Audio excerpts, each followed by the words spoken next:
Camilla grew up to be a very intelligent and unusually quick-witted girl. In 10th grade, she fell head over heels in love with a boy named Michael, who was in 11th grade.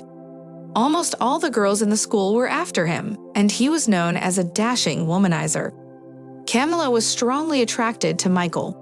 The girl didn't understand what it was. Maybe it was just a case of good girls liking bad guys. Camilla was an excellent student in her class and dreaming of an unavailable guy. She did not notice any advances from other guys. And then, the moment came when Michael began to show signs of attention. A note from someone, or a chocolate bar in the cafeteria. Camilla just melted. Her best friend frowned and grumbled that this simply couldn't be believed, that it could be an ordinary argument or something like that. But Michael didn't want to give up that easily. He took her to the movies. After the show, they walked around until late at night and kissed for the first time.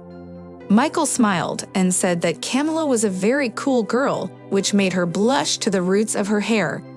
There were no more dates. The guys corresponded on social media, exchanged a few words when they happened to meet on the street. Camilla realized that the boy did not care about her because exams and graduation were coming up.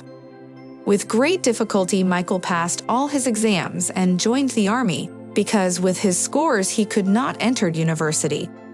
His parents could not afford to pay for his education. Camilla, from her nightly correspondence, finds out when Michael is leaving. She decides to surprise him and arrives at the train station. But unexpectedly for herself, she sees another girl next to her boyfriend. The moment their lips touched, you could hear poor Camilla's heart break. She looked at them in silence and wiped away the tears that spurted from her eyes. Michael gently hugged the girl and stroked her buttocks, which made her cringe. Camilla turned away and headed for the bus stop. She was glad she didn't have time to tell her parents about her feelings for Michael, which flared up as suddenly as they crashed. It wasn't an easy situation to come to terms with. The girl simply could not understand why he had to ask her out, text her, kiss her. Camilla kept an eye on the guy's page, where new photos appeared from time to time. Michael had texted her a couple of times and asked how she was doing, but there was no response. She deleted her page and decided to start over. Quietly, the whole year flew by. Camilla went to university. The girl lacked a few points for free education, so she had to pay for her education. Her parents helped her in every way they could, but the girl did not want to be a burden on them and got a job in a fitness center.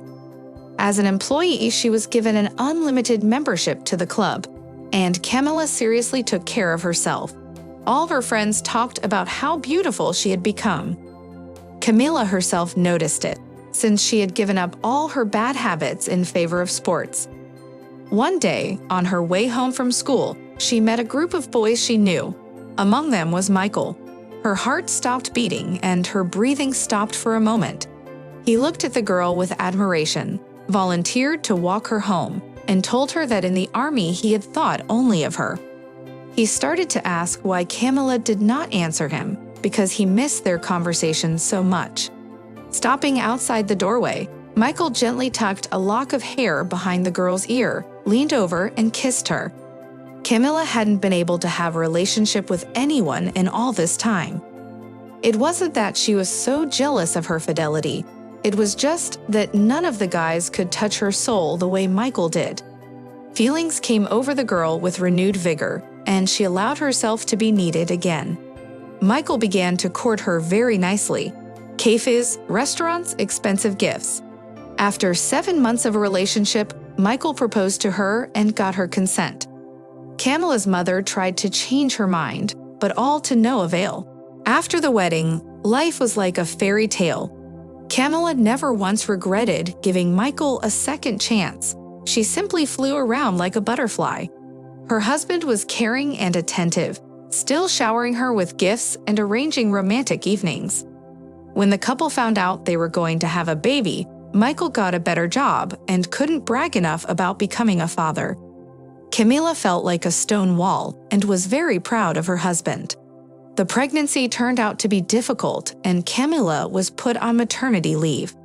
In the beginning, Michael came every day, but later he came less often, saying it was because he was tired. Camilla waited for her husband for 3 days, but instead, she read messages about how much he missed her, that there was a rush at work, and he was running late. Her wife blindly believed it all. Camilla's mother suspected that her son-in-law was cheating, but her daughter would never even think of her husband cheating on her. After she returned home, she noticed a certain coldness on her husband's part. He began to express his discontent in grievances. A session was almost upon us. Camilla decided to pass it, and then to transfer to correspondence courses. The session was passed, but not as successfully as she would have liked. It was time to give birth. Everything went well. A beautiful son was born, who was very much like his father. Michael could not be happier. He bought all the best for his son. And for his wife, he even brought her flowers for his discharge. But Camilla, as usual, put it down to excitement and excused her husband. Constantly busy with the baby, Camilla almost never slept. Distance learning was out of the question. When the baby's teeth began to chatter, sleep was out of the question. One night, when the baby was crying and wouldn't sleep, Michael screamed so loudly that half the neighbors could hear him. Camilla was shocked. She had never seen her husband like that. She picked up the baby and went into the kitchen. Rocking him in her arms all night, Camilla thought it was a temporary flare-up and that everything would soon return to normal, for her husband was tired, too. One day, Camilla fainted from overexertion, and when she came to, the baby was screaming loudly in the crib, and Michael was not there at all. After asking her husband how he could leave them in such a situation, Camilla got the answer that he couldn't be with that screaming monster, and the love had gone somewhere, and in general, he thought she was asleep. The wife paid attention to her husband as best she could. One day, Michael came home very angry. The baby was crying, and the loving spouse started yelling for Camilla to take the baby and get out, and that he was filing for divorce. It sounded like thunder from out of the blue. Camilla knew her husband wasn't kidding. After gathering the essentials and wrapping the baby in a warm blanket, the girl went outside. Waiting for a cab, she went to her mother, where in tears she told her everything. The woman poured her daughter some soothing tea and told her that Michael would come crawling back to her on his knees, but that she shouldn't let him back into her heart. Mom had been right. Michael had come, and he smelled strongly of women's perfume. He asked them to come back because he was sick without them. But Camilla came up to him and took his long black hair off his shirt, to which Michael replied that he was a man and needed variety. The girl said she wasn't going anywhere. With a scandal, Michael left Camilla's mother's house.